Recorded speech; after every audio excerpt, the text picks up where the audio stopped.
John Longmire is the Sydney coach, and he joins us on the run home for a preview of 2014. G'day, John. Thanks for your time.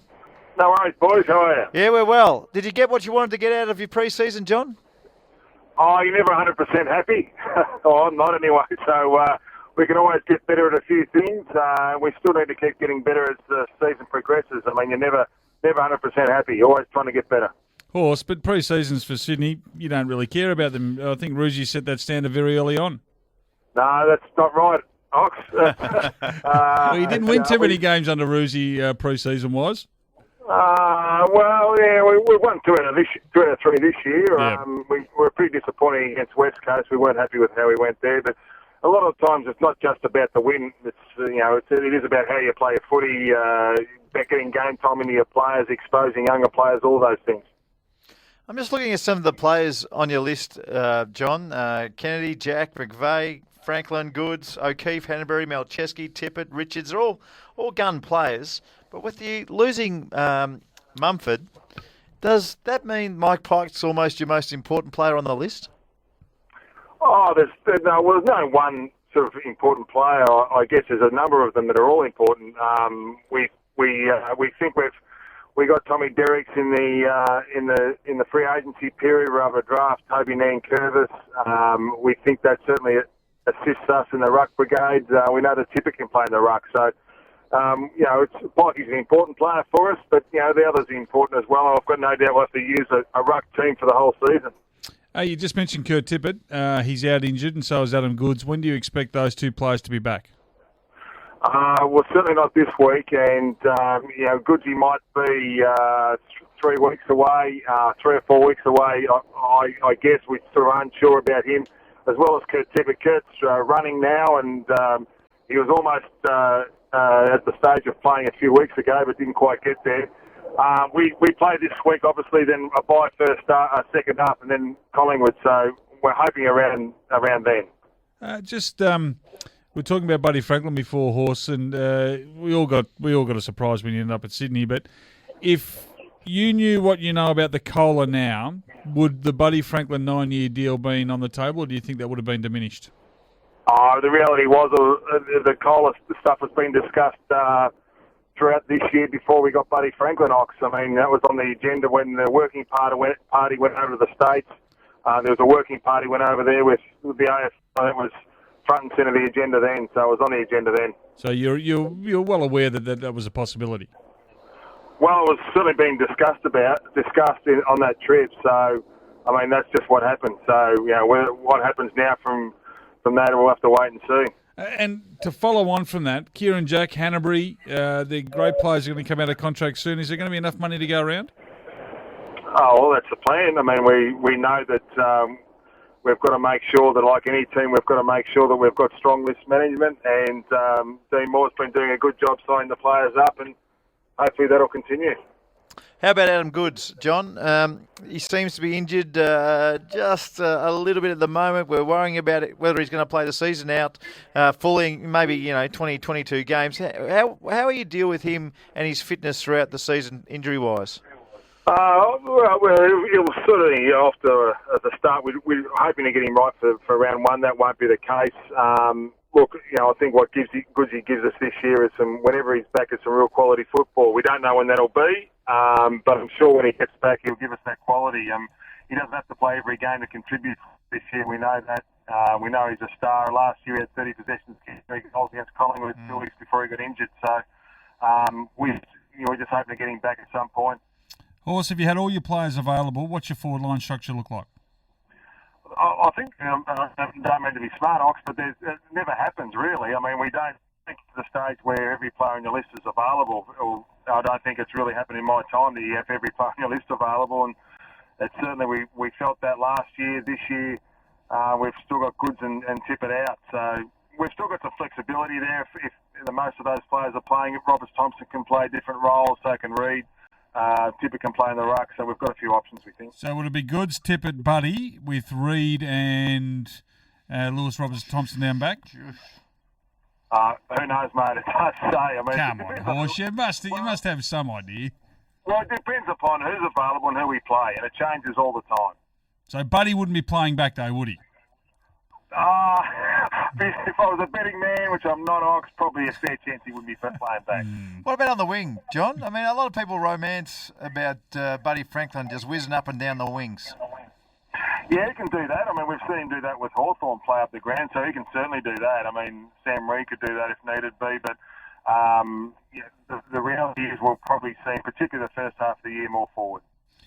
Gary Rowan and Alex Johnson on the comeback trail, two really important youngsters for the list. How are they? We've seen a bit of Gary Rowan in the practice matches, but what about Alex Johnson?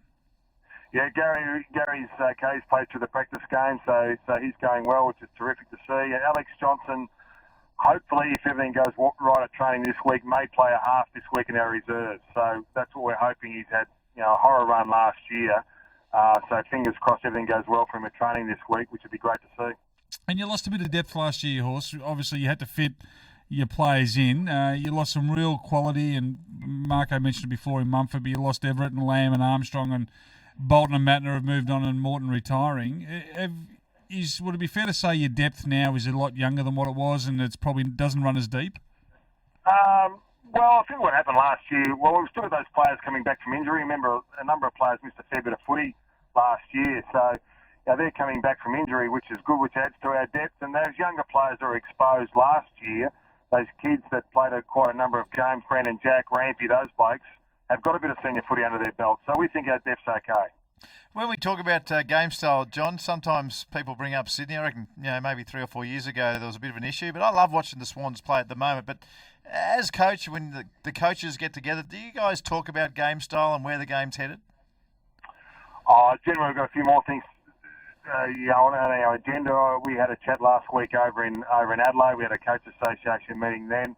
I mean, in a general sense, we chat about the game and the welfare of players, and we've got strong views on that. And in a general sense, I'm sure there's many views amongst the coaches about the game, and I think it's not correct to suggest that the coaches don't have a view or aren't concerned about the game. And I think that, of course, we're all judged upon our win-loss record, but I'm sure that many coaches have got some really valuable views on the game itself.